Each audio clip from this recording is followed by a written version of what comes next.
Hey, Tommy. Hey. I'm Alessio. Tommy. We are from Pagani Garage. Today we wanted to take a few minutes, make a nice little video for everybody to explain why we do what we do and how we kind of came about with it. So we like classic cars, we love customize, we love restore or fix a classic car, but in our way. Not keep the original car, but change something. We prefer a resto mod approach, and some of you might not understand exactly what that means. Any of you with old cars, or any of you that even drive down the road and see an old car, nothing beats the style and the soul of maybe a 50s and 60s American, even maybe a European sports car. They're the most beautiful sight in the world. But we all drive new cars because they're more convenient, they're safer, they're nicer.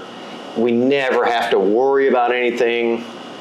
I wake up in the morning, if I had gas when I went home, I know my truck will start and I know it'll get here. Old cars aren't necessarily that forgiving. We've all had issues with carburetors. You pump the gas, you don't pump it enough, it doesn't start. You pump it one too many times, then you flooded it. Maybe the needle and seat are leaking because it's been sitting for a few days. All these little things.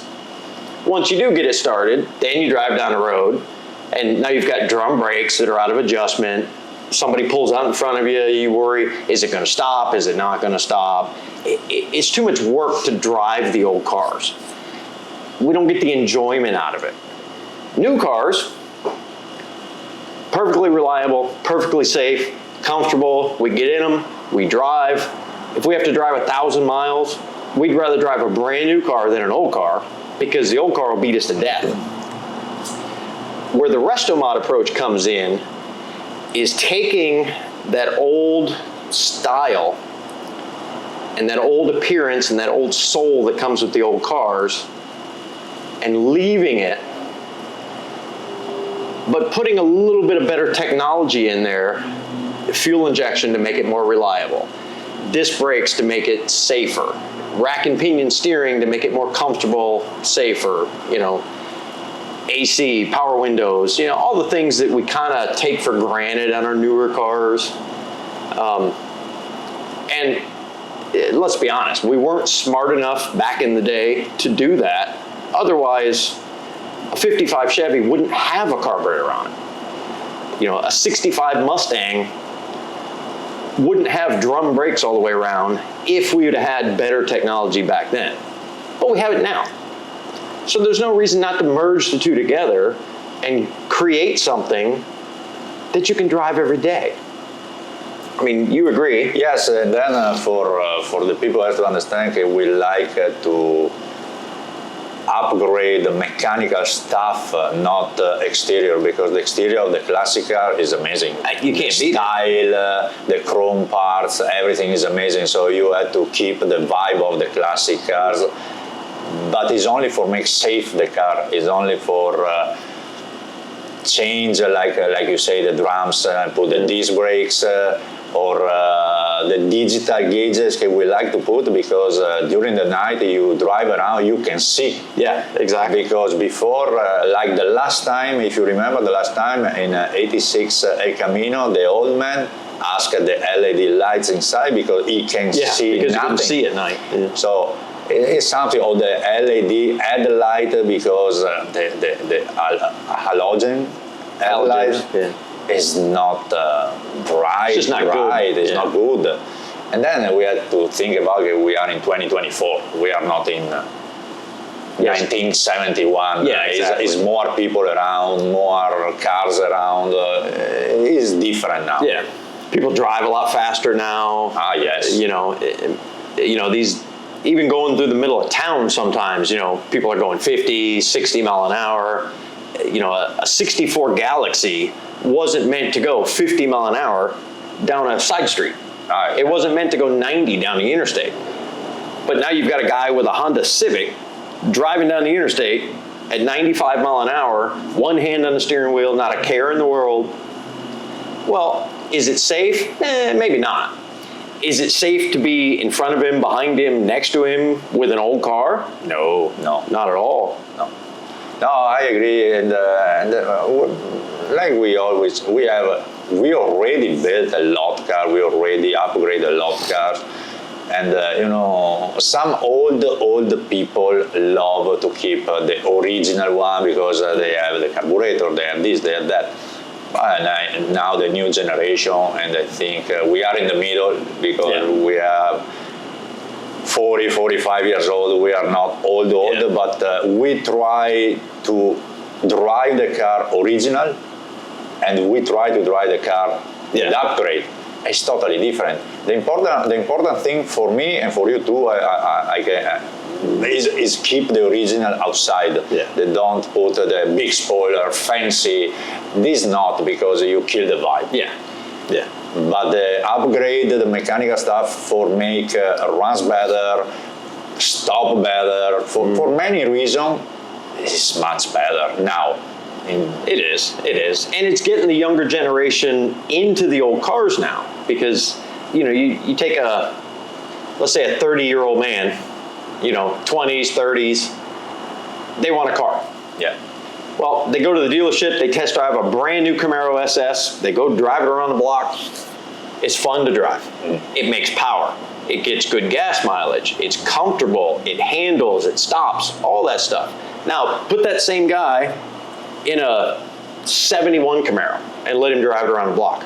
He doesn't like it. He doesn't like it because it doesn't drive the same. It's not as fast. It's just not as nice of a car to drive. He doesn't remember when the cars were new. He doesn't remember that style. He doesn't have that feeling when he gets into an old car that reminds him of his childhood. All he knows is, the car looks really cool, but I can't drive it. Because if you think many people ask when they want a little upgrade, they start to ask from radio Bluetooth. They ask for headlight, LED headlight. And for them, it's okay, you can put, because they want a better radio. But then they start to ask, the staff need the car for run better than for stop it, because you can have the radio Bluetooth, you can have the LED headlight, but if the car, like you remember my 65 Cadillac Coupe de Ville with the drums brake, I had to push the pedal with 2 feet for stop it. It was bad. Then we upgrade with the disc brakes in the front. Change everything. You can enjoy more. You feel better. You feel safer when you drive it. Well, exactly. And a lot of people don't understand that all that stuff, we can do all that stuff. Yes, we can do it. We do it. And they don't understand how much nicer. I go to car shows and I talk to people now and then. And the biggest thing I hear people all the time, and it's the generation before me. I hear it from. They don't make cars like they used to. I wish they made cars like they did when I was a kid. Well, no, you really don't. If there was 6 million cars on the road back then, they would have changed them quicker. You just can't have these old cars on the road in the extent that we have now. And the cars, let's be real. You take the looks aside, take the cool factor out. The cars nowadays are 3 times the cars that they were back then. I mean, you can go right now, today, right down the street to the Ford dealer, and you can buy a brand new base model Mustang. Not a special edition, not a Shelby, not a base model V8, makes 460 horsepower. It's 20 some miles to the gallon. It'll go 300,000 miles with oil changes. You can't do that with anything 20, 30, 40, 50 years ago. A car from the, especially the 50s, you start going back into the 50s and 60s, people were scared to death of a car that rolled 100,000 miles because, oh, well, it's 100,000 miles, it's wore out. Because they were. Yeah. 100,000 miles on a small block Chevy from the 60s, small block Ford, they were wore out most of the time. The rings were wore out, they were burning oil, they were usually leaking oil. The whole motor needed to be rebuilt at 100,000 miles. Now, 100,000 miles, you don't even notice. Ah, yes. There's barely any maintenance for 100,000 miles now, because we have fuel injection now, we have electronic ignition now. Fuel management systems on the newer cars keeps the air-fuel ratio to the point where the motors aren't eating themselves. Yeah. Carburetor, if you move from one city to the next, maybe your elevation changes a few hundred miles. Well, now your carburetor's out of adjustment. Ah, yes. The That's if temperature, it's, the humidity. yeah, that's if it's everything. perfect. So now, maybe your motor's running a little on the lean side, so now your cylinders are getting too hot. Yeah. Maybe your carburetor's running a little on the rich side. Now you're washing the oil out of the cylinders and burning the rings, you're wearing the bearings out. We don't have that anymore. No. And to get a car you talk now about the carburetor, this is another reason that the people have to understand, okay, when we talk resto mode, we love to a swap, EMI swap, what is it? Coyotes. Yes, yeah. But many times you can upgrade your original motor, the 350, the 400, the 454, what you have, with only the fuel injection system. Yeah, exactly. So you spend less money, you don't spend like $20,000, you spend like $3,000, $4,000, but you can upgrade with the electric fuel pump, new fuel line, something like that, with a new fuel injection system you tune, and that make the car much better. Yeah, we don't always need to reinvent the wheel, so to speak. Exactly. If somebody's got a 69 Camaro SS 396 car, well, okay, you don't want to pull that motor out and put a junkyard 5.3 LS in there. Like we can talk about our 69 Chevelle. Yeah, we have the 454 big block. We don't want to change it. We don't want to change it, But we can put fuel injection and electronic ignition, electronic fuel management on that engine without destroying the car, but we still get the benefits of the modern technology. And so, it's an alpha resto mode. Yeah, it's not a resto mode, but it's a good upgrade. There's still little things you can do to make the car a little nicer and a little more enjoyable without tearing the whole car down to pieces and starting over. Mm-hmm. It really all depends on, depends on what the people want. It depends on budget. Budget makes a big difference. Yes. And the timing. Because I want to say something about the timing.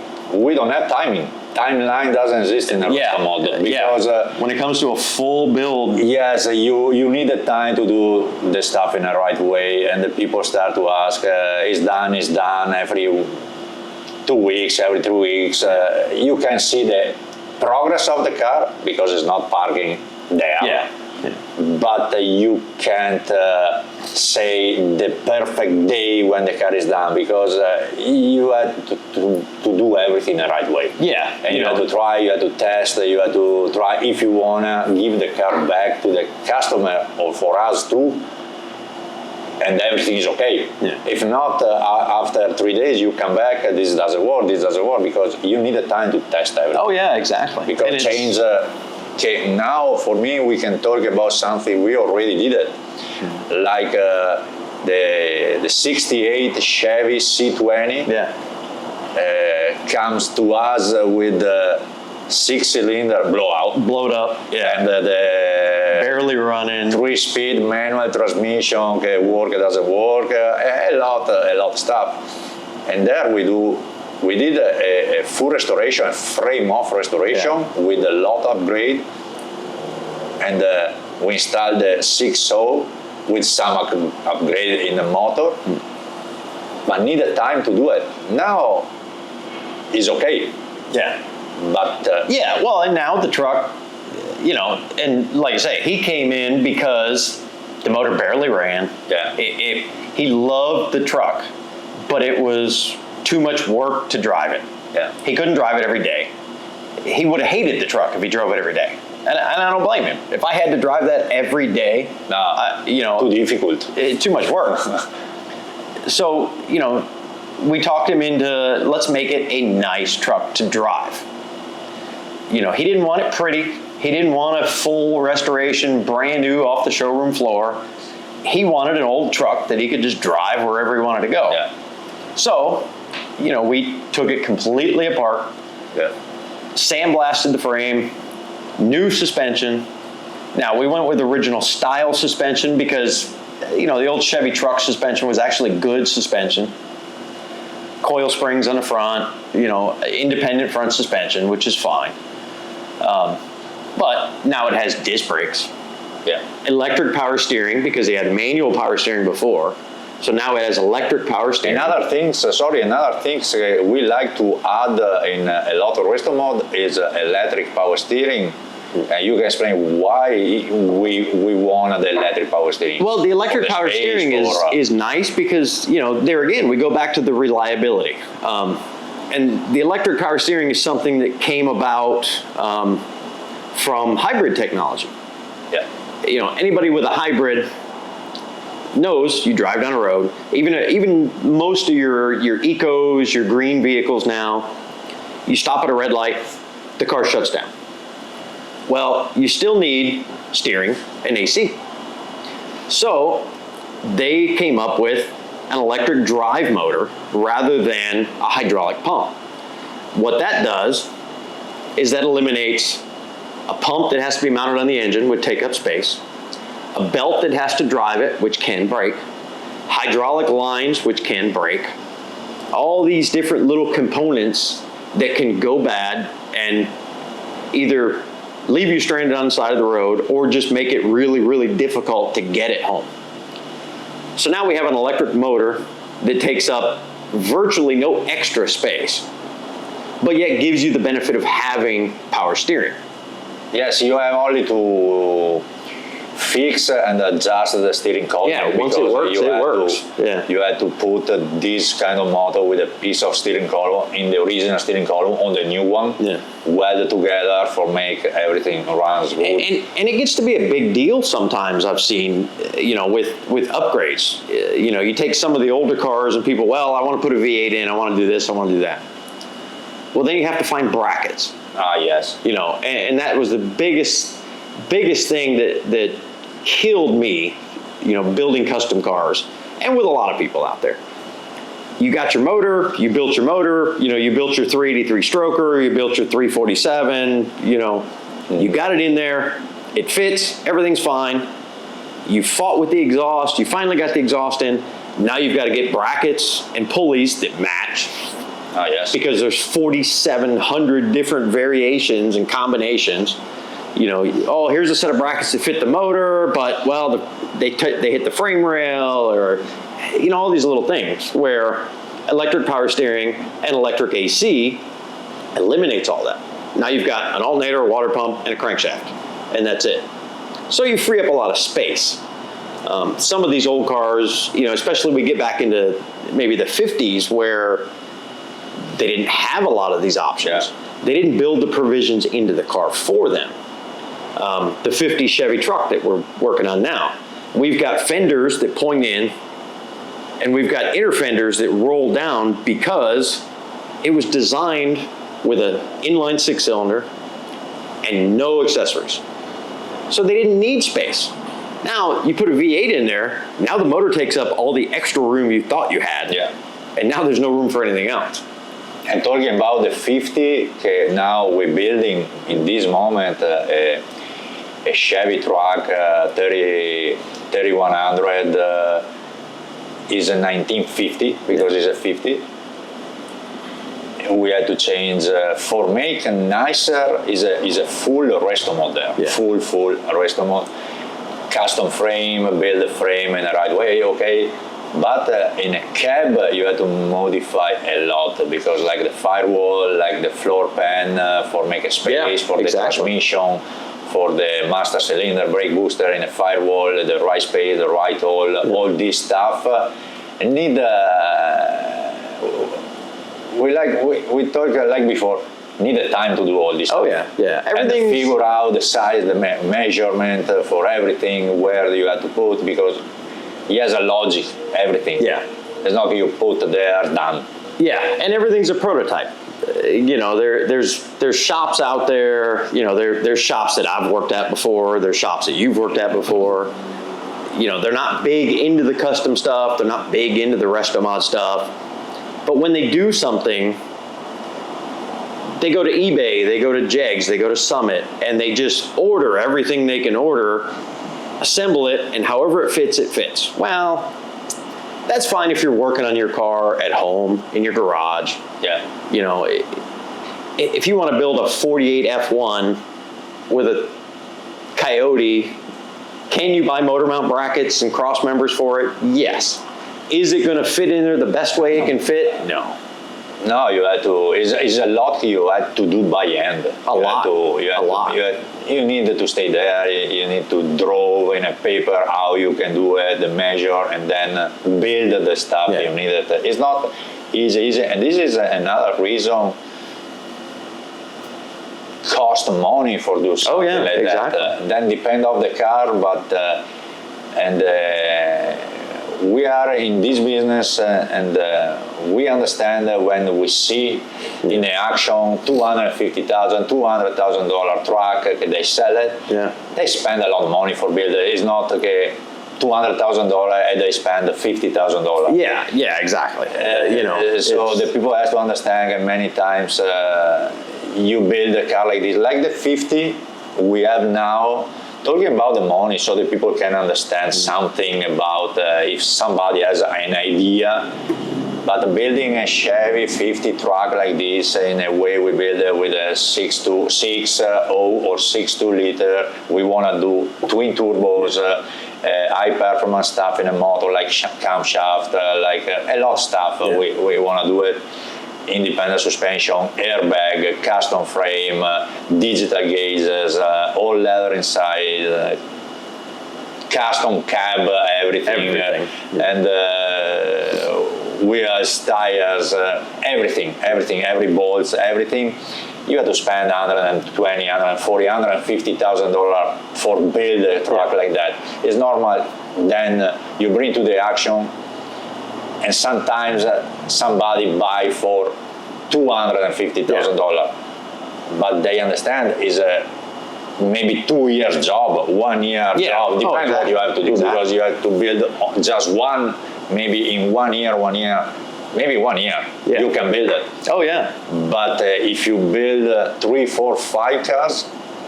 Maybe you need 2 years, or 3 years. And these are all, these are all unique, one-off, and the reason, the reason you go to the auction and you see these 200, like you said, these $250,000 cars and trucks, it's because they're one-off. Yeah. And what I mean by one-off, I don't mean they got different color paint and different wheels than all the other ones.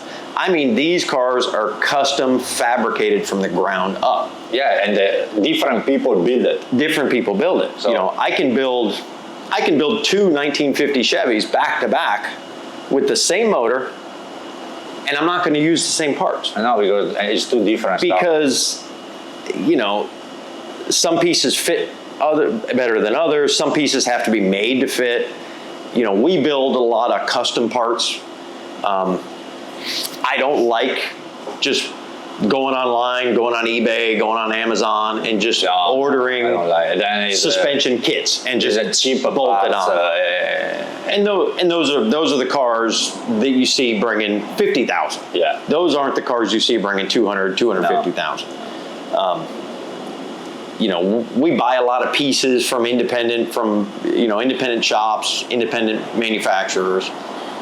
We buy a lot of box parts. And then we make it. And then we cut them apart and we make them work. Because, maybe our idea is a little different than what their parts were designed for. Our suspension aren't bolt-on kits. Or like the flower disc we put in a 50s is cool. Something different. The wave rotors instead of just here's a plain old rotor. Yeah. We can introduce to the people. So for another example, we have here is the '77 Dodge step side. That car. What is the movie? They say is the Warlock edition, but they built a red. The red? Oh, the Little Red Express. Exactly, it's the same truck more or less. It is a 1 year different. But this truck we can explain, make an example to the people understand our job, take the Dodge frame. You can explain better the Dodge. Yeah, and that truck was kind of a different direction and purpose than the 50 Chevy. The 50 Chevy is a complete custom. It's not really something that you're going to drive to work. It's something that you're going to show off to everybody that wants to see it, but you're not going to drive it to work. The 77 Dodge is something we built with the intentions on building something that has the reliability and the comfort of a newer truck, the style of an old truck, but it's still serviceable. What we did is we started with a green 77 Warlock body. Now, suspension was great in 1977, not great in 2024. So we went and found a later model, I think 2007, 2008 Dodge Ram. We took the suspension, we took the frame, we cut the frame down, we shortened the frame, and we made it fit under the Dodge. We could have built the original frame. We didn't want to build the original frame. We weren't building it for a show truck. We were building it for a bulletproof every day. You can pull the trailer. Drive it anywhere you want to go. So we have some custom brakes and a few other little things on there, but everything is all stock appearing. If the shocks go bad, you can go to Discount Auto Parts and you can buy a set of shocks and you can put them on at your house in a weekend. Not, let me go online and let me try to remember where I got them from, and I think these are the same. Let me order them. Wait 2 weeks. Easy to fix in the future or maintain in the future. It uses mostly factory style parts that can be replaced easy, can get anywhere. We ended up with a later model, rebuilt 5.7 Hemi. Overdrive trans from a Charger Daytona to give it, 3 times the power that it had new. The 318 that was in it when it was new was a great motor, but there again, carbureted motor, 100,000 miles, it's wore out. You got to change the spark plugs twice a year, adjust the carburetor if you don't drive it every day. Rocket pinion in the front. Rack and pinion. We have disc brakes, all 4-wheel disc brakes. Big wheels because we put 22-inch wheels from Viper SRT. The Viper, I don't think the Viper has the 22 because they have 19, 20. I think they make for... they made, the like an upgrade bigger because we found it was cool. And they look good. And it was good. Late model Dodge trucks have 20s, 22s. So now we have a 77 with 22s. Now that truck we're getting AC, everything that it didn't have. We're doing power steering, which it had it, but now it has better steering. Obviously the disc brakes, power disc brakes, which that one didn't come with. That one came with manual brakes. Power windows, power door locks, custom interior, custom gauges, to build something that somebody can get in it and drive it for a daily driver. Not every custom car, not every resto mod has to be just a weekend cruiser. Some of them can be daily drivers. But build something like that, we have the same more and less amount of money we talked before. Yeah. Because And time is a lot time, a lot part you buy, a lot then the color you choose. Like we have a Mopar Green from 2021, 2022. It's beautiful in a Dodge. And need the people have to understand need time. Time and money you can build that. Well, it's not a water pump on a Navigator. Exactly. You know, there's no book that you open up that says, okay, you know, custom 1950 Chevy airbag suspension should pay 12.4 hours. It doesn't happen, you know. No.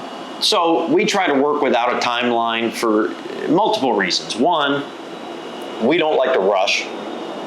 When you rush, you miss things. Yeah. When you take your time, you can do it right. I have a tendency, a bad habit sometimes, to go a little overboard. You know, maybe I overbuild things a little bit. I make things a little stronger than they need to be, and that takes time.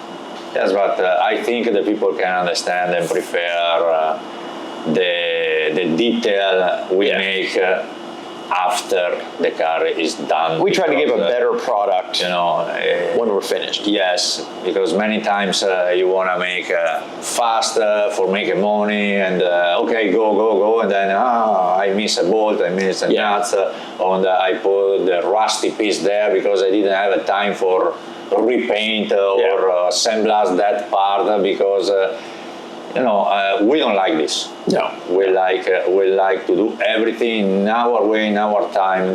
If the people understand that they wanna bring here and talk with us about this, is okay.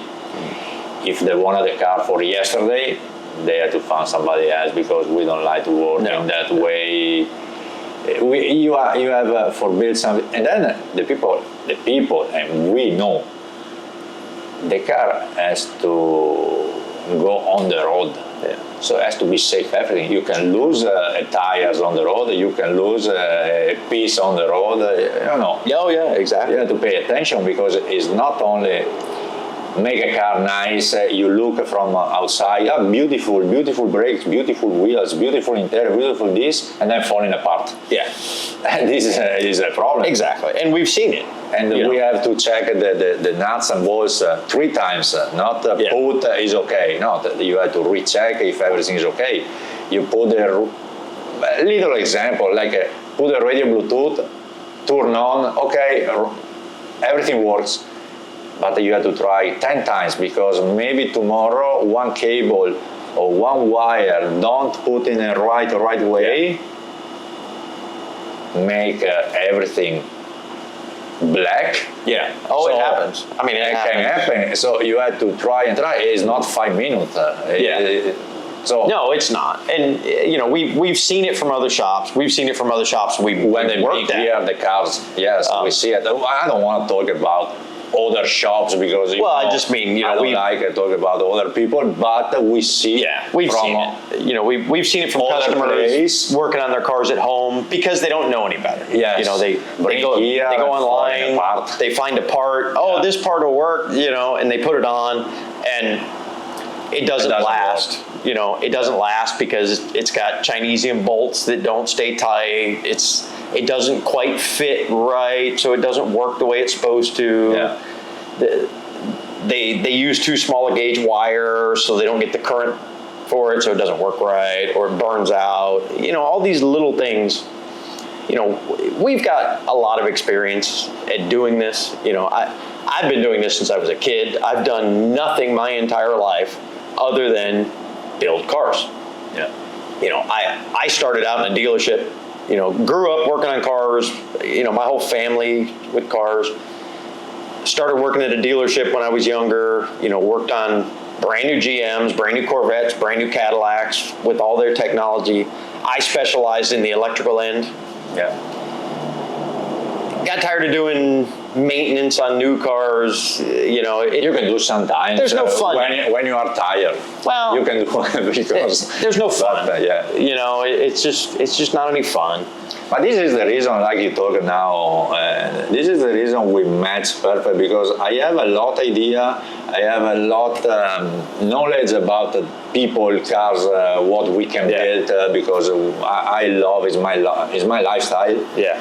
And we match perfect because if I have an idea and I tell you, for me, we can do something like that. Every time you say, yes, we can do it, it's not a problem. Well, and then you start to do it, and we do because another. Talk a little bit. The example was the Fiat 500, the Spiaggina. Spiaggina is Italian cars in the 60s. The old Fiat 500 cut the roof, make like a roadster for go to the Amalfi Coast, Capri. The people. And we had them here. They called them Jollies. Yeah, the Fiat exactly. Jolly. Exactly. So that one, I have an idea for a customer. He's a good friend, and he has two great Italian restaurants here in town, and he wanna want, but the old Fiat drive around with 18 horsepower in America. I don't know. It's not safe. Two-cylinder, tires that spin around. Yes, you can burn a motor after 3 days you drive around. Yeah. So we decided, and I'm thinking to build the new one, Fiat 500, 2012, 13, 15, the new one. And I show you all the picture of the Fiat. You look the picture, and I show you the new one. And in the end, we did it because I bought the 2013 Fiat 500. You start to put tape, change a blade and a saw, and the grinder, and start to cut apart the car. And then in a time we build it. It's amazing. It's amazing because that one is unique, and the wheel work in a lot of details. We love to work in the details when it's done in the car. There we can do a video one day explain all the car because he has a lot of details. Oh yeah, and that one was kind of funny because that one started out like most of our projects started out. Hey, I have an idea. Yeah. Okay, let me go get the saws off. Exactly. And that's how that project started out. That was, can we do this? Well, I can cut the car up into pieces and we'll see what happens. Exactly. But in the end... it turned out to be... Yes, amazing. Another unique, one of a kind, and it turned out to be just the coolest little car. I'm not a big fan of little cars. I would drive that car anywhere across the country. Yes, because it's cool, it's something different. It's like a golf cart, but with style. Yeah. With style, because it's cool. And this is we like to do is jump in a project and say do it, try it, and then in a moment you start to understand better and better and better what you have to do, and you build something cool. Yeah, exactly. Because if you don't try and don't wanna, we have a lot of idea that we wanna build it, but you need time. You need time. You can build everything. Oh yeah. But for us, we can build practically everything.